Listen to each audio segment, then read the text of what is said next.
Kita tahu bahwa Nabiullah Zakaria adalah salah seorang kibar daripada Rabbaniyin, artinya termasuk pembesar-pembesar ahli ibadah yang ada di Baitul Maqdis dan ada hubung kait ataupun kekerabatan dengan keluarga Imran. Dan kita sudah singgung kisahnya, siapa keluarga Imran, keluarga yang sangat suci dan dimuliakan oleh para ahli ibadah di Baitul Maqdis. Ma'asyiral muslimin yang dimuliakan Allah Subhanahu wa taala, kita ambil pembahasan di pagi hari ini dari satu surat saja, baru kita akan bentangkan atau kita sambung-sambungkan dengan ayat dalam surah-surah yang lainnya. Kita akan baca dalam surah Al-Imran ayat 38 dan seterusnya sampai ke 42. Allah Subhanahu wa taala berfirman, "Hunalika da'a Zakaria rabbah, qala rabbi habli min ladunka dzurriyyatan thayyibatan innaka sami'ud du'a." Di sanalah Zakaria berdoa kepada Tuhannya dan berkata, "Ya Rabb, berilah aku keturunan yang baik dari sisimu. Sesungguhnya Engkau Maha mendengar doa." Fanadatul malaikatu wa huwa qa'imun yusalli fil mihrab, "Anna Allah yubashshiruka bi Yahya musaddiqan bi kalimatin minallahi wa sayyidan wa hasuran wa nabiyyan minas salihin." Kemudian para malaikat memanggilnya ketika dia berdiri melaksanakan salat di mihrabnya.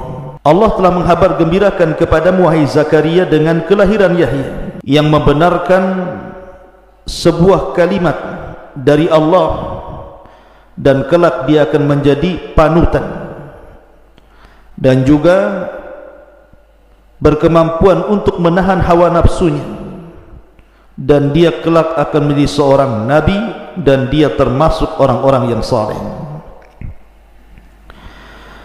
Qala rabbi aina yakunu li ghulamun wa qad balaghani al-kibar wa imraati akir.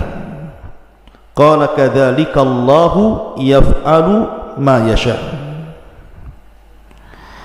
Dan Zakaria berkata, "Wahai Tuhanku, bagaimana aku bisa mendapatkan anak sedangkan aku sudah sangat tua dan istriku pun mandul?" Maka Allah berfirman, demikianlah Allah berbuat apa yang dia kehendaki. Qala rabbi ij'al li ayah. Qala ayatuka alla tukalliman nasa thalathata ayyamin illa ramzan wadhkur rabbaka katsiran wasabbih bil ashi wal ibkar. Maka Zakaria berkata, "Ya Tuhanku, berilah kepadaku sebuah tanda." Maka Allah berfirman, tanda bagimu adalah bahwa engkau tidak berbicara dengan manusia selama 3 hari kecuali dengan isyarat, dan sebutlah nama Tuhanmu sebanyak-banyaknya dan bertasbihlah memuji Tuhannya pada waktu di petang hari dan pagi hari. Inilah cuplikan kisah di dalam surah Al-Imran. Ma'asyiral muslimin, para pemirsa Humairah Channel ataupun Kiswah TV yang dimuliakan Allah Subhanahu wa taala, sedikit kita mengenal biografi Nabiullah Zakaria.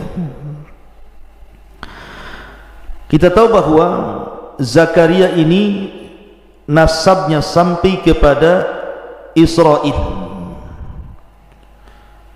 dan Israel artinya Nabiullah Ya'qub alaihi salatu wassalam. Dan ada juga yang mengatakan, seperti Ibnu Khaldun mengatakan bahwa Zakaria ini sampai nasabnya kepada Nabiullah Daud alaihi salatu wassalam, salah satu keturunan Yahuda, putra daripada Nabiullah Ya'qub alaihi salatu wassalam. Dan ada yang mengatakan yang lainnya. Dan kita tahu bahwa saya singgung di awal, Zakaria termasuk kibarur rabbaniin, pembesar dari pembesar-pembesar yang memakmurkan Baitul Maqdis bersama keluarga Imran. Dan Nabi Zakaria ini diuji oleh Allah Subhanahu wa taala dengan ujian yang banyak. Nanti saya akan ceritakan apa saja ujiannya.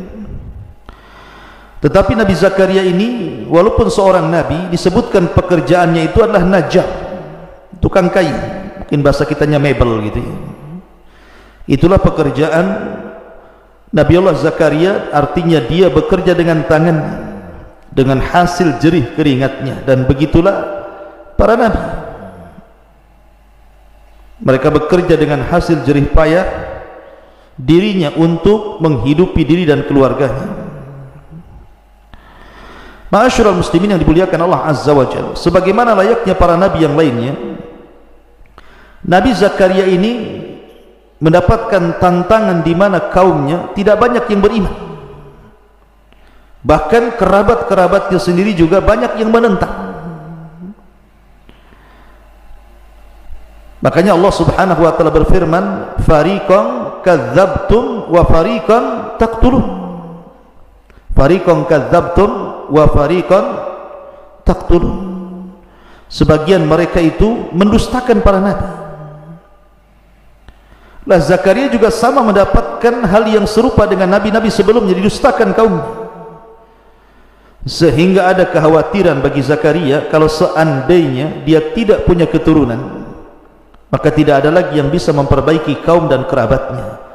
Dari situ Zakaria terus berdoa, tidak bosan-bosannya dia berdoa kepada Allah Subhanahu wa taala agar diberikan keturunan. Makanya dalam surah Maryam Allah Subhanahu wa taala berfirman, "Dzikru rahmati rabbika 'abdahu Zakaria." Dzikru rahmati rabbika 'abdahu Zakaria. Yang dibicarakan ini adalah penjelasan tentang rahmat Rabbmu yang diberikan kepada hambanya Zakaria. Idnada rabbahu nidaan khafiyya, ketika dia terus berdoa kepada Allah Azza wa Jalla dengan suara yang lembut. Artinya Zakaria terus berdoa kepada Allah Subhanahu wa taala dan tidak bosan-bosannya. Makanya kemudian karena kekhawatiran itulah, kalau seandainya tidak ada keturunan yang meneruskan dakwah dari keluarga Yakub, terutama kerabat-kerabatnya, makanya dia mengatakan, "Wa inni khiftul mawaliya min wara'i, wa inni khiftul mawaliya min wara'i." Dan sungguh aku khawatir terhadap kerabatku sepeninggalku, tidak ada yang mengarahkan mereka, belum lagi kaumnya yang mendustakan dakwahnya. Kemudian Zakaria pun mengatakan, "Yarithuni wa yarithu min ali Ya'qub waj'alhu rabbi radiyah." Di mana kalau aku memiliki keturunan, dia bisa mewarisi diriku dan mewarisi dari keturunan keluarga Yakub. Tentu yang dimaksud mewarisi di sini bukan harta, tetapi al-ilm wan nubuwah, ilmu dan kenabian. Dan Allah Subhanahu wa taala kabulkan itu. Namun bagaimana ceritanya sampai kemudian Nabi Allah Zakaria diberikan oleh Allah Azza wa Jalla, atau dianugerahkan kepada Zakaria ini seorang anak yang bernama Yahya. Di sini kisah dimulai dalam surah Al-Imran. Ketika Zakaria alaihi salatu wassalam melakukan Qur'an, undian bersama ahli-ahli ibadah yang lainnya, ketika keluarga Imran menyerahkan Maryam untuk siapa yang berhak mengkafilnya, maka Zakaria mendapatkan undian itu dan dia berhak untuk mengkafil Maryam, karena bagaimanapun Zakaria itu masih pamannya, karena dia menikah dengan saudari daripada ibu Maryam, namanya Hannah. Hannah suami Imran punya adik perempuan dinikahi Zakaria, artinya masih ada hubungan kerabat. Lah Zakaria lah ini kemudian mengasuh Maryam sampai ketika ada peristiwa ketika Zakaria masuk ke mihrab Maryam, rupanya didapati banyak makanan. Anehnya lagi, makanan yang ada di musim panas ada pula di musim dingin atau sebaliknya. Kemudian melihat Maryam yang masih kecil diberikan karamah oleh Allah Subhanahu wa taala dengan diturunkan makanan dari langit secara langsung. Dan tentu karamah di sini menunjukkan bahwa Maryam adalah seorang wali Allah. Tetapi bukan berarti setiap wali Allah itu harus memiliki karamah, tidak.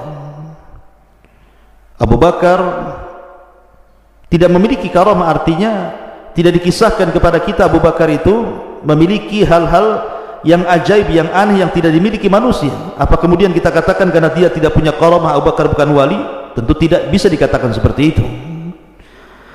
Karena keanehan-keanehan di dunia ini terkadang ada orang yang salah sangka.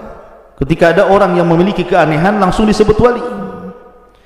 Makanya Imam Syafi'i rahimahullahu ta'ala mengatakan, idza ra'aitar rajula, apabila engkau melihat seseorang yamshi 'alal ma'u yatiru fil hawa, bisa berjalan di atas air atau bisa terbang, maka lihat amalannya, cocokkan amalannya dengan Quran dan Sunnah.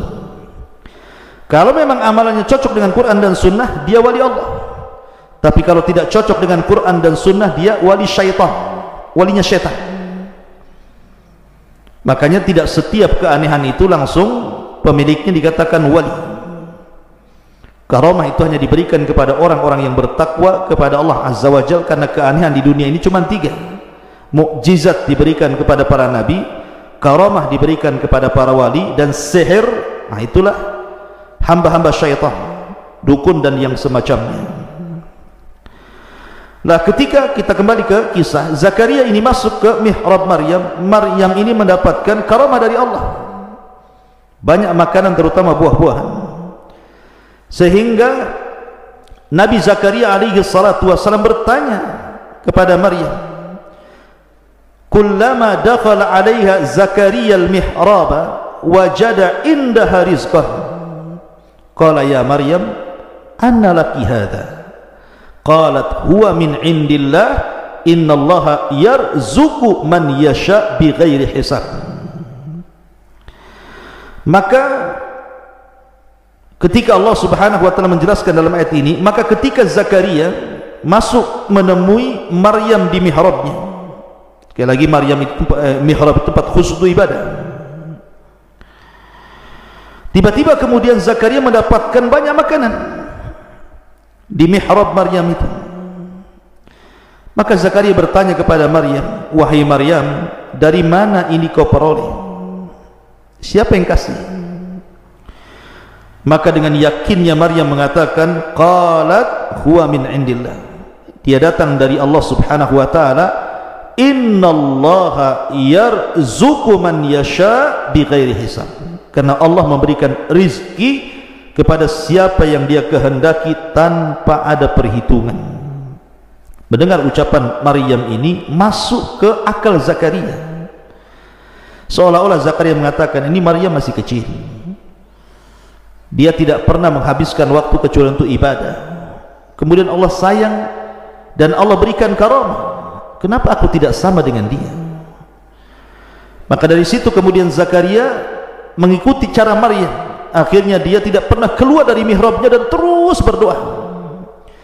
Dari sini Allah katakan, hunalika da'a Zakaria rabbah qala rabbi habli min ladunka dzurriyyatan thayyibatan innaka sami'ud du'a. Di sana Zakaria berdoa pada Tuhannya dan dia mengatakan, qala rabbi habli, ya Rabb, hibahkan kepadaku. Lihat bagaimana ibarah Al-Quran. Zakaria tidak mengatakan Rabbi urzuqni, Rabbi a'tani, wahai Rabb berikan rizki kepadaku, atau ya Rabb berikan kepadaku anak. Bukan begitu bahasanya, tapi menggunakan bahasa habli dari kata hibah, seolah-olah, dan kita tahu bahwa bahasa hibah itu artinya memberi tanpa diminta, itu disebut hibah. Kalau orang kemudian memberi tanpa diminta, berarti itu definisi hibah. Jadi Zakaria mengatakan habli, maksudnya seolah-olah kalau saya bahasakan, Nabi Zakaria mengatakan kepada Allah Subhanahu wa taala, ya Allah, karuniakanlah kepadaku anak, hibahkan kepadaku anak. Dan kalau engkau berikan aku anak, tidak akan berkurang kekayaan, tidak akan berkurang kekuasaan. Apalah seorang anak dibandingkan kekuasaanmu ya Rabb. Makanya itu yang dijadikan bahasa berdoanya Zakaria, Rabbi habli min ladunka, ya Rabb, hibahkan kepadaku seorang anak dari sisimu, dzurriyyatan thayyibatan, yang kelak akan menjadi keturunan yang baik. Innaka sami'ud du'a. Dengan yakinnya Zakaria mengatakan, karena engkau zat yang maha mendengar doa. Yakin siapapun yang berdoa kepada Allah, pasti Allah mendengar doa kita. Soal mengijabah inilah, ada yang langsung diijabah kontan dengan doanya, ada yang kemudian ditukar doanya dengan dihindarkan dari musibah, ada juga doa itu tidak dikabulkan di dunia tapi menjadi tabungan kelak di sorga. Jadi tidak ada ruginya orang berdoa itu. Lah karena Zakaria terus berdoa kepada Allah Azza wa Jalla, maka Allah itu rahim, kasih sayangnya lebih luas dibandingkan kemurkaannya. Inna rahmati sabaqat ghadabi, rahmatku menjangkau kemurkaanku. Makanya ada kisah di kisah-kisah Israiliyat, ketika di zaman Nabi Musa alaihi salatu wassalam, ada seorang wanita mandul bertanya kepada Nabi Musa, wahai Musa, berdoalah kepada Tuhanmu agar aku dapat anak. Maka Musa pun kemudian berbicara dengan Allah dan mengatakan, ya Rabb, si fulan datang kepadaku dan dia ingin punya anak. Tetapi Allah mengatakan, tidak mungkin, sudah kutakdirkan dia mandul. Katakan kepada wanita itu. Akhirnya Musa berkata kepada wanita itu, kau tidak mungkin punya anak, kau mandul. Kemudian wanita ini menangis, kemudian pulang. Besoknya bicara lagi dengan Nabi Musa agar berdialog dengan Allah, agar Allah memberikan keturunan kepadanya. Tapi jawabannya sama sampai 3 kali. Akhirnya wanita ini tidak pernah kembali ke Nabi Musa karena akan kecewa jawabannya. Sudah lama waktu, tiba-tiba kemudian Musa berjumpa dengan wanita itu sedang menggendong bayi. Maka Musa mengatakan, itu bayi siapa? Maka perempuan itu mengatakan, ini bayi saya. Lah, bukankah Allah Subhanahu wa ta'ala sudah mentakdirkan kau mandul? Maka wanita ini mengatakan, saya tidak tahu, saya hanya berdoa. Akhirnya Allah kabulkan permintaanku. Maka Nabi Musa datang kepada Allah Azza wa Jalla kemudian berdialog, ya Rabb, bukankah kau yang menghabarkan kepadaku wanita itu mandul? Kenapa kau beri anak dia? Maka Allah mengatakan, ya Musa, sesungguhnya wanita itu terus talaha, merengek-rengek kepadaku, berdoa, terus berdoa. Akhirnya aku berikan kasih sayang kepada wanita itu dan kuberikan dia keturunan. Begitulah dahsyatnya sebuah doa. La yaruddul qada illa doa. Tidak ada yang bisa menolak takdir catatan para malaikat kecuali dengan doa. Makanya Zakaria mengatakan, innaka sami'ud du'a. Kemudian Allah mengatakan, fanadathul malaikatu wa huwa qa'imun yusalli fil mihrab. Maka para malaikat kemudian diutus oleh Allah untuk datang kepada Zakaria memberi kabar gembira bahwa kelak Zakaria itu akan punya keturunan. Lihat bagaimana Al-Quran mengatakan, wa huwa qa'imun yusalli fil mihrab. Kabar gembira itu disampaikan oleh para malaikat ketika Zakaria sedang salat di mihrab. Artinya bahwa salat itu memiliki faedah besar, bisa menghilangkan setiap kesulitan dan keperitan hidup kita. Betapa banyak orang-orang yang kemudian susah, tiba-tiba kemudian dia salat, tenang hidupnya. Maka bagi anda yang dirundung kesusahan, gundah gulana, dirundung dengan kesempitan, dirundung dengan banyaknya masalah, salat.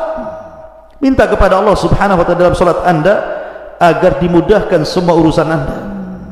Maka yakinlah salat itu bisa menolong anda. Makanya Allah mengatakan, wasta'inu bis sabri was salat. Mintalah pertolongan kepada dengan kesabaran dan dengan salat.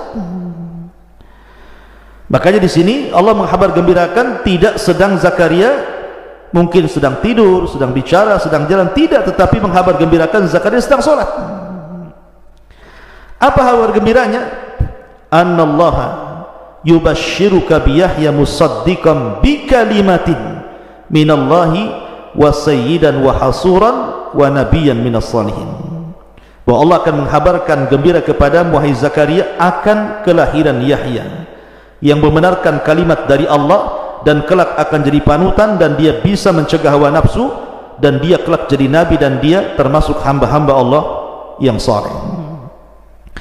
Ma'asyiral muslimin yang dimuliakan Allah Azza wa Jalla, sedikit saya ingin jelaskan faedah tentang kisah Zakaria ini.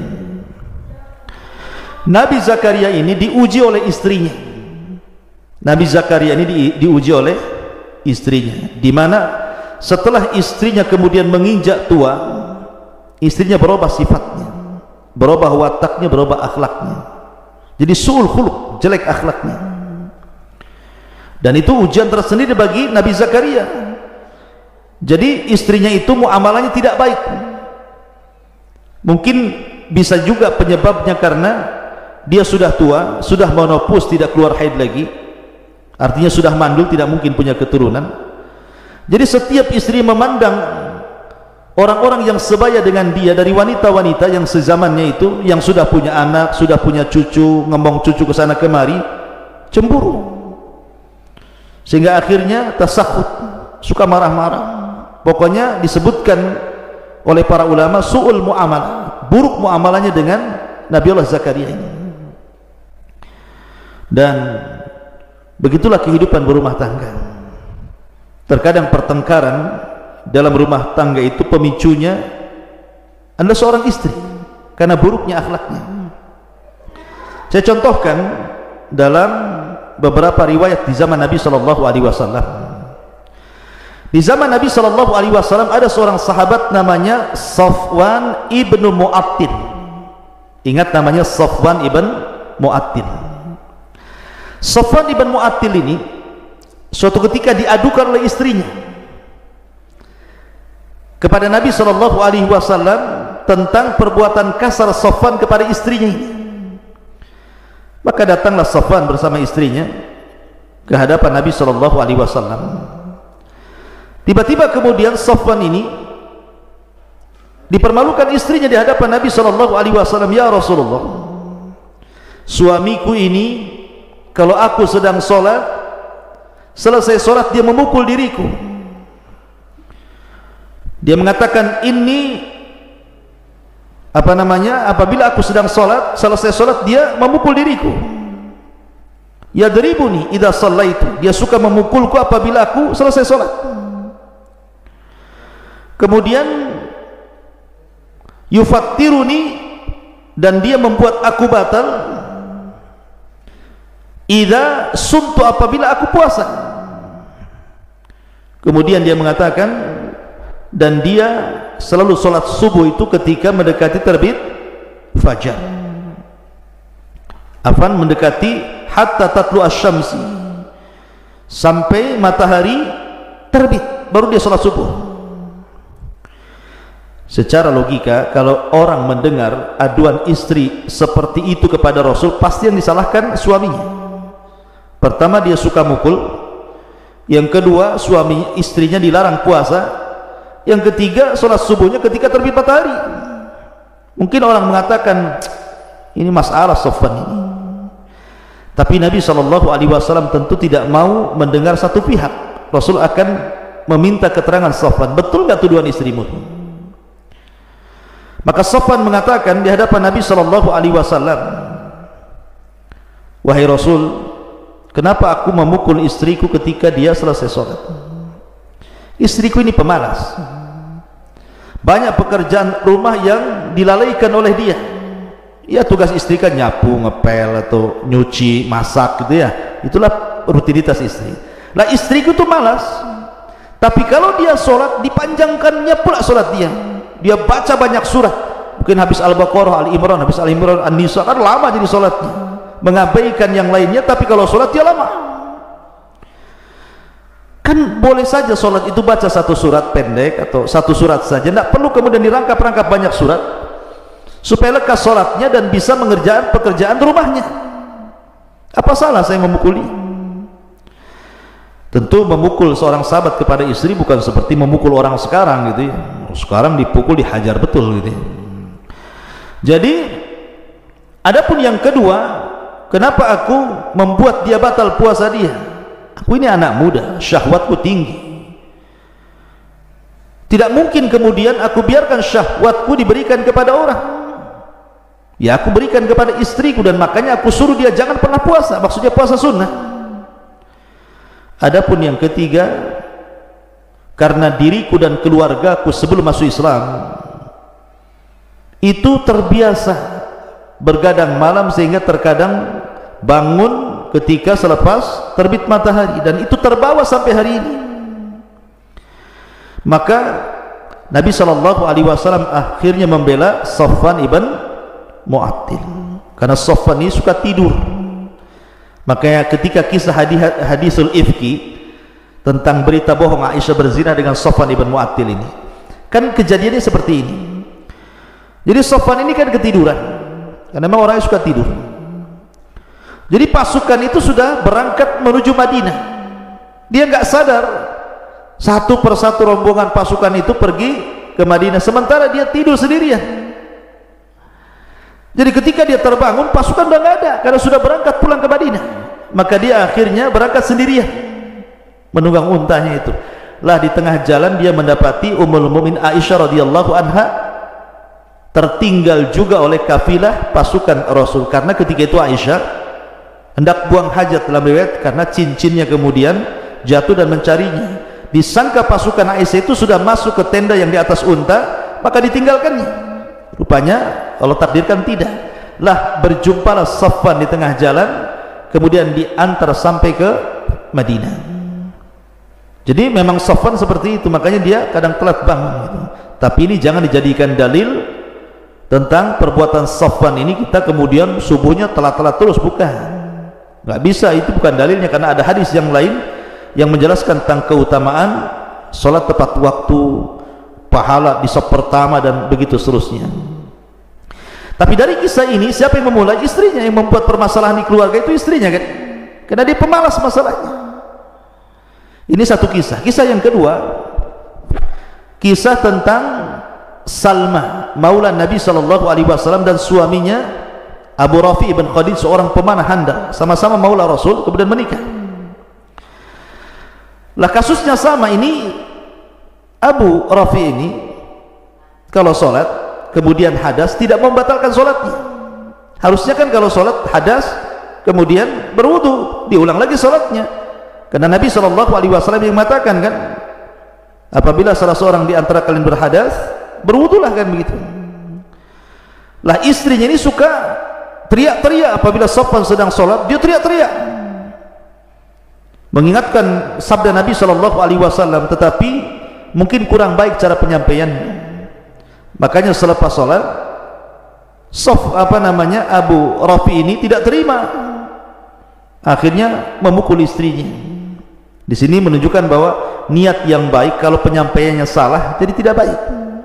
Maka dalam dakwah pun sama, ada niatnya orang itu ingin mencegah kemungkaran, karena mungkin orang ini melakukan kesyirikan, penyimpangan sunnah atau yang lainnya, tapi caranya kasar, caranya keras gitu, akhirnya tidak diterima. Makanya Allah mengatakan, kalau seandainya engkau itu faddan ghalidal qalbi lan faddu min hawli, kalau dakwah keras wahai Muhammad, orang lari, kan begitu. Jadi Nabi SAW kemudian tertawa dan mengatakan, sebaiknya kau jangan pukul istrimu, kau nasihati saja ya. Tapi siapa yang memulai di sini? Istrinya, kan begitu. Jadi terkadang ikhtilafat jauziyah itu, perselisihan keluarga itu yang memicu pertama istrinya. Atau contoh yang ketiga, kisah Thabit ibn Qais al-Mushammas. Thabit ibn Qais al-Mushammas, dia punya istri cantik, bahkan termasuk wanita yang paling cantik dari wanita-wanita Ansar. Suatu ketika suaminya berjalan bersama teman-temannya, dipandang oleh istrinya itu, rupanya suaminya jelek sendiri, teman-temannya ganteng-ganteng, gagah-gagah semua. Akhirnya dia pun mulai luntur cintanya dan mengatakan, kenapa aku harus bertahan dengan Sabit suamiku? Aku kan cantik. Kalau aku bercerai dengan dia, banyak laki-laki tampan yang akan mengejarku menurut dia. Akhirnya dia datang kepada Nabi SAW mengatakan, ya Rasul, aku tidak mencela Sabit dari segi agama dan akhlaknya. Aku puji itu, tapi aku takut kufur dengan dia. Lihat bahasa dia, aku takut kufur. Dia hendak mengatakan, tapi dia enggak tampan, dia enggak gagah, akhirnya luntur cintaku. Tetapi dia menggunakan bahasa umum, aku takut kufur kepada dia, tidak bisa melayani karena hilang cinta. Akhirnya Rasul memanggil Thabit ibn Qais dan mengatakan, ya Thabit, istrimu gugat cerai khulu, gimana ini? Kata Thabit, saya enggak mau. Tapi istrinya memaksa. Akhirnya kemudian Rasul mengatakan kepada istrinya, ataruddina hadiqatahu, maukah kau kembalikan maharnya berupa kebun Thabit yang dulu diberikan sebagai maharmu? Kata istrinya, ya. Akhirnya dikembalikanlah kebun itu dan terjadilah khulu, gugat cerai di sini. Allah takdirkan wanita itu sesuai dengan keinginannya. Dia menikah dengan laki-laki yang gagah, yang tampan, tetapi lambat laun dia kecewa gara-gara yang suami baru ini tidak bisa memuaskan dalam urusan ranjang.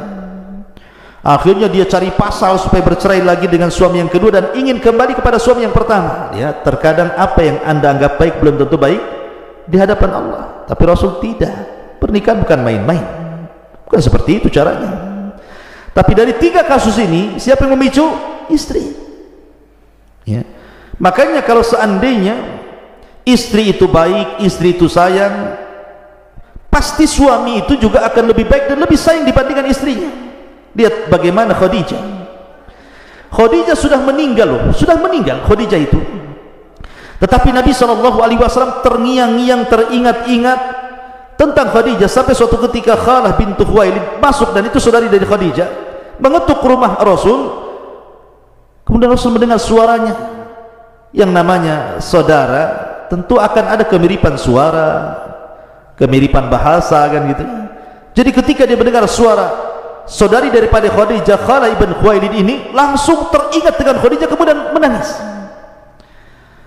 Bahkan saking seringnya menyebut Khadijah, Aisyah radhiyallahu anha sampai cemburu dan mengatakan, ya Rasul, dia perempuan tua sudah meninggal pun kau sudah dapat gantinya seorang gadis masih muda pun. Tapi Rasul mengatakan, ya Aisyah, beda engkau dengan Khadijah. Khadijah itu orang yang beriman di saat manusia kufur, orang yang menginfakkan semua harta di saat manusia bakhil. Bahkan keturunanku datang dari sulbi Khadijah. Lihat sayangnya Rasul kepada Khadijah karena kebaikannya, kan gitu ya.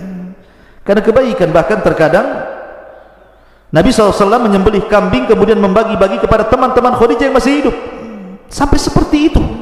Jadi kalau seandainya istri itu baik, pasti sayang suami itu, bahkan akan dikenang walaupun istri sudah mati, seperti kenangan Rasul kepada Khadijah bintu Khuwailid. Maka jadilah istri-istri yang baik. Kita kembali ke kisah bahwa lah Nabi Zakaria ini diuji oleh istrinya. Istrinya itu su'ul khuluq, ya, jelek akhlaknya, jelek muamalahnya kepada Nabi Zakaria di masa tuanya. Karena mungkin tadi faktor tidak punya anak, sudah tidak haid lagi, tidak mandul, punya keturunan, akhirnya jadi temperamen, mudah marah gitu ya. Tolong di belakang jangan ributnya, nanti masuk pula di sini. Kalau mau ribut di luar saja atau ke hutan Jabal Uhud sekalian. Jadi akhirnya kemudian Nabi Zakaria terus berusaha menasihati istrinya dan berdoa kepada Allah Subhanahu wa taala. Karena terus berdoa, akhirnya kemudian Allah Subhanahu wa taala berfirman dalam surah Al-Anbiya. Apa firman-Nya? Fastajabna lahu wa wahabna lahu Yahya wa aslahna lahu zawja. Dan kami kabulkan permintaan Zakaria, dan kami anugerahkan kepada Zakaria Yahya, dan kami aslahna lahu zawja, kami perbaiki istrinya. Memang ada penafsiran tentang kalimat aslahna lahu zawja ini, dan kami perbaiki istrinya Zakaria ini. Ada yang mengatakan bahwa istrinya Zakaria itu kenapa dia mandul, karena sudah menopause, sudah tidak keluar haid lagi. Maka kan Zakaria terus berdoa kepada Allah ingin punya keturunan, Allah takdirkan akhirnya dia haid lagi. Itu ada juga yang mentafsirkan seperti itu. Ada yang mengatakan bahwa aslahna lau zauja itu artinya Allah berikan keturunan dari istri Zakaria ini. Dan ada juga yang mengatakan Allah perbaiki akhlak buruknya sehingga dia menjadi wanita yang salehah, berbakti lagi kepada suaminya dan tidak pernah marah-marah lagi, tidak pernah mengeluarkan kata-kata yang tidak sopan lagi, sudah santun dia ucapannya. Ma'asyiral muslimin yang dimuliakan Allah Subhanahu wa taala, itulah ujian dari istrinya. Dan satu sisi ujian yang paling berat adalah ketika dia tidak punya keturunan, sementara dia harus punya penerus untuk menjadikan estafet dakwah Zakaria mendakwahi Bani Israel. Karena Bani Israel ini terutama orang-orang Yahudi, mereka tidak mau beriman, akhlaknya buruk, mendustakan para nabi, bahkan sebagian mereka membunuh para nabi. Bahkan Zakaria pun berakhir dengan pembunuhan, termasuk putranya Yahya, dan itu sudah saya jelaskan semalam kajian tentang kisah Nabi Yahya. Ma'asyiral muslimin yang dimuliakan Allah Azza wa Jalla, lah ketika kemudian Allah Subhanahu wa taala menghabarkan bahwa Zakaria akan punya anak, kita lanjut pada surah Al-Imran. Qala rabbi anna yakunu li gulamun wa qad balaghani al-kibar wa imraati aqirun qala kadzalika Allahu yaf'alu man yasha.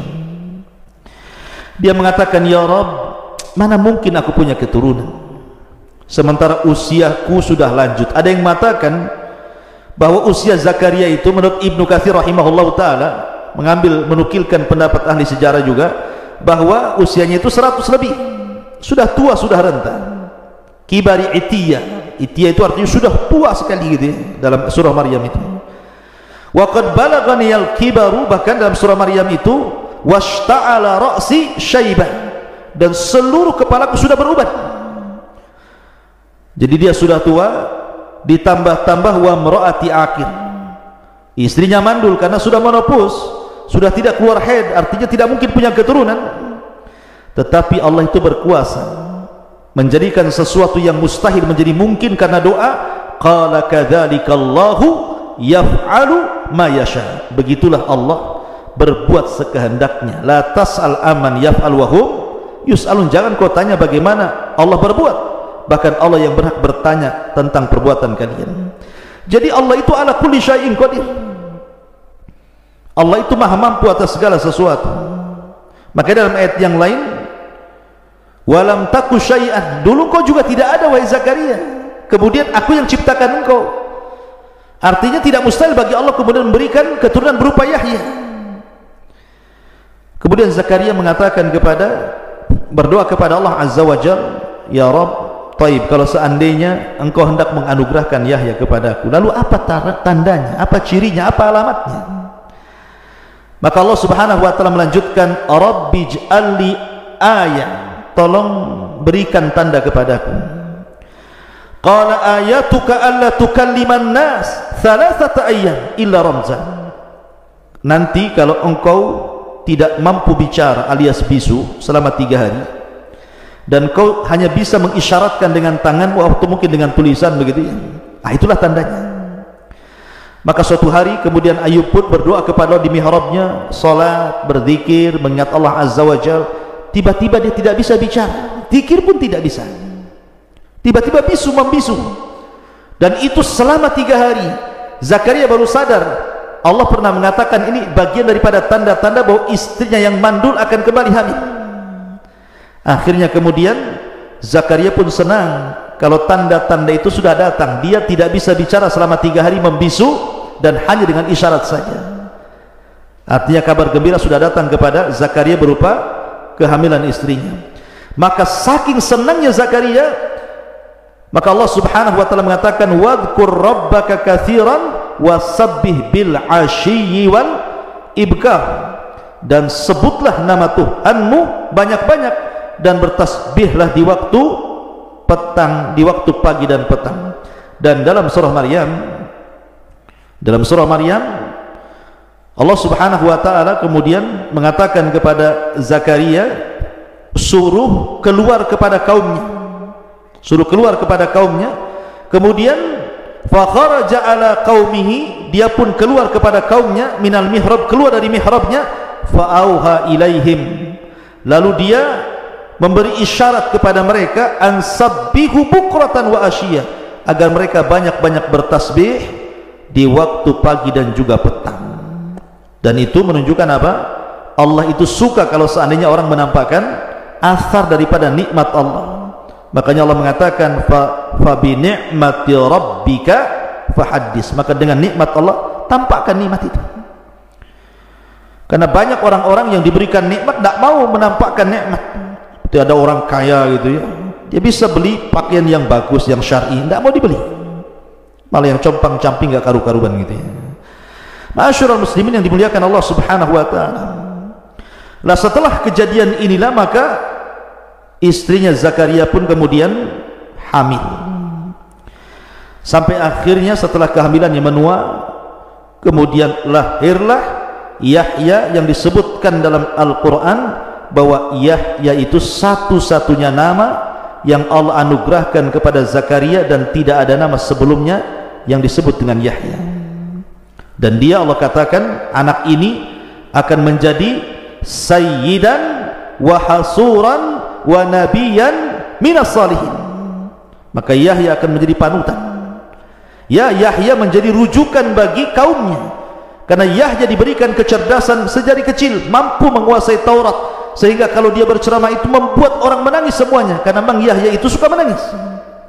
Wa hasuran, bahkan dia orang yang bisa menahan hawa nafsunya, karena dia punya kelembutan, hananan min ladun, kelembutan yang Allah anugerahkan kepada Yahya, sehingga dia sangat sayang dengan makhluk-makhluk Allah, dengan binatang, dengan tumbuh-tumbuhan. Bahkan dia kalau dapat makanan maka dia ke hutan, kemudian dikasih makan semua binatang-binatang hutan itu. Lihat bagaimana contoh, bagaimana seorang Nabi mencontohkan kepada kita untuk berbuat baik bukan hanya kepada manusia, sampai kepada binatang, sampai kepada tumbuh-tumbuhan. Tapi zaman sekarang tidak. Betapa banyak orang yang menyiksa binatang. Dia tidak tahu hadis Nabi SAW, udzibatil mar'atu fi hirratin habasatha, seorang wanita diadab dan dimasukkan ke neraka gara-gara kucing dirawatnya sampai mati karena nggak dikasih makan dan minum. Betapa banyak orang-orang yang tidak pernah merawat hutan, ditebang sana sini, akhirnya longsor, banjir, bencana di mana-mana. Subhanallah ikhwan, ma'asyiral muslimin yang dimuliakan Allah Subhanahu wa taala. Maka dia akan menjadi hasuh dan nabi, seorang nabi. Bapaknya nabi, dia pun seorang nabi, kemudian punya kerabat juga seorang nabi, Isa bin Maryam, dan turunan daripada Nabi Dawud, Sulaiman, Yakub, semua turunan nabi. Nabi Allah Dawud, Nabi Allah Zakaria alaihi salatu wassalam secara nasab, dan juga Yahya alaihi salatu wassalam secara nasab para nabi. Ma'asyiral muslimin yang dimuliakan Allah Subhanahu wa taala. Lah, maka setelah dianugerahkan Yahya, dan Yahya pun menjadi nabi setelah besar, kemudian menggantikan estafet dakwahnya, maka Allah Subhanahu wa taala takdirkan putranya harus dibantai oleh tentara Herodia. Dan ini sudah saya kisahkan, Anda bisa dengar di YouTube dalam kisah Nabi Allah Yahya alaihi salatu wassalam. Rupanya nasib Zakaria pun sama. Nasib Zakaria pun sama. Jadi ketika putranya kemudian dipenggal lehernya oleh tentara Herodia ini, kemudian jasadnya diberikan kepada Zakaria, kepalanya dibawa dengan bejana emas ke istana. Maka akhirnya ketika itu ada rencana pembunuhan juga kepada bapaknya. Nah, ketika itu Zakaria ada di kebun, dicari sama tentara-tentara Herodia ini untuk dibunuh itu. Maka salah satu pohon yang ada di kebun itu kemudian memanggil Zakaria dan mengatakan, kemarilah kau Zakaria, sembunyilah dalam pohonku ini. Akhirnya kemudian terbelahlah pohon itu, dia masuk ke dalam pohon, kemudian pohon itu menyembunyikan jasad Zakaria. Tetapi Allah takdirkan iblis menjelma manusia, tahu di mana letak persembunyian Zakaria. Jadi ketika Zakaria masuk ke dalam pohon itu, iblis melihatnya, akhirnya dia berbentuk manusia, memberitahu pasukan bahwa Zakaria ada di situ. Kemudian berakhir dengan penggergajian pohon dan berakhir dengan kematian Nabi Allah Zakaria alaihi salatu wassalam. Itulah kisah singkat dari Nabi Allah Zakaria, mudah-mudahan ada manfaatnya.